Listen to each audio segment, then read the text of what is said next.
And to be strategic partners means to listen to each other, to respect each other, and to trust each other. It also means to empower each other, to rely upon one another, and to join forces for crafting a shared future. We want a partnership that is positive, wide-ranging, and a partnership that delivers. Our regions are complex, and it is only through dialogue and engagement that we can deliver. As you rightly said, Your Highness, the security and prosperity of the European Union and the Gulf Cooperation Council have become indispensable for each other. Let me touch upon 3 points. We cannot implement our economic ambitions without security. Russia's war against Ukraine and the Hamas-led terrorist attacks against Israel on October 7th have fundamentally undermined regional security in Europe and the Gulf. We need to do all in our power and mobilize all our diplomatic skills to stop the extremely dangerous escalation, with now Iran launching a massive ballistic attack against Israel or Houthis attacking our ships and disrupting freedom of navigation. We need immediate ceasefires in Gaza and Lebanon. We need protection of innocent civilians, humanitarian access, and the release of all hostages. Only diplomacy can generate a sustainable pathway for security. And the European Union is committed to peace building rooted in a two-state solution for Israel and Palestine. Here in Europe, the impacts of Russia's unprovoked war on Ukraine are felt strongly. It is a war against the sovereignty of an independent and peaceful country. And I know how sensitive you are to the idea of sovereignty, and I'm confident that we can work together and rely on you to stop this illegal Russian war. It is a war against universal values, against the right of a sovereign country and its absolute freedom to decide alone on its future. My second point.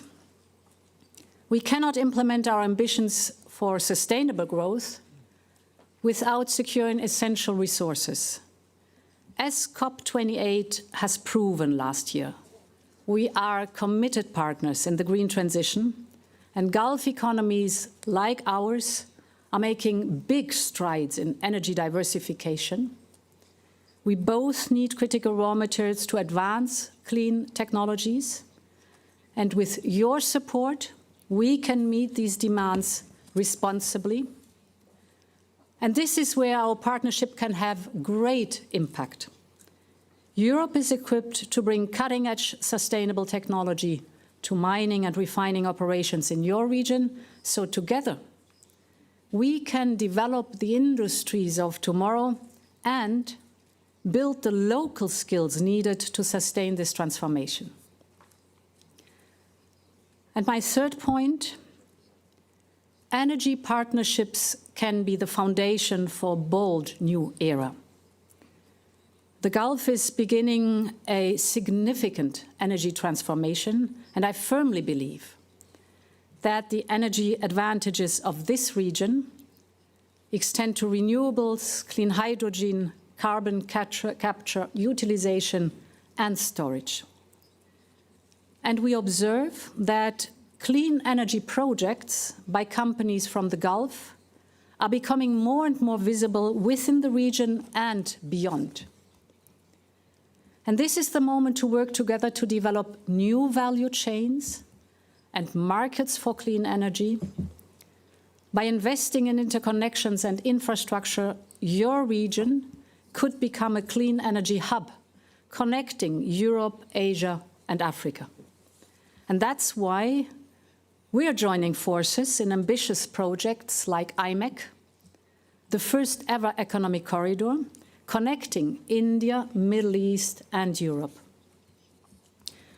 Your Royal Highness, Your Highnesses, President Macron and Prime Minister Meloni with you, Your Royal Highness, we launched, together with others, the MOU last September in India for IMEC. And trade and investments are the backbone of our relationship, and our economic ties are growing.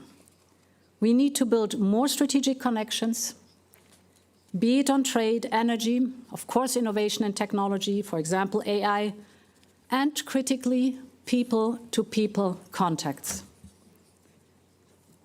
This is the reason for our ambition to extend the network of European chambers of commerce in the region, like the one recently opened in Saudi Arabia. Our economies and societies are going through deep technological transformation and value-based change. To face and shape them together, we need to synchronize our actions, and that's what we're doing. Ladies and gentlemen, as we know, today's summit comes at a critical moment. Conflicts around us demand urgent responses. We all know how hard it is to overcome the bitterness of war, but it can be done. To choose growth over conflict, to replace war with cooperation, and to turn hostility into opportunities. That's why Europe will always be a consistent partner for peace and economic progress. And I thank you, and I'm looking forward to our conversations.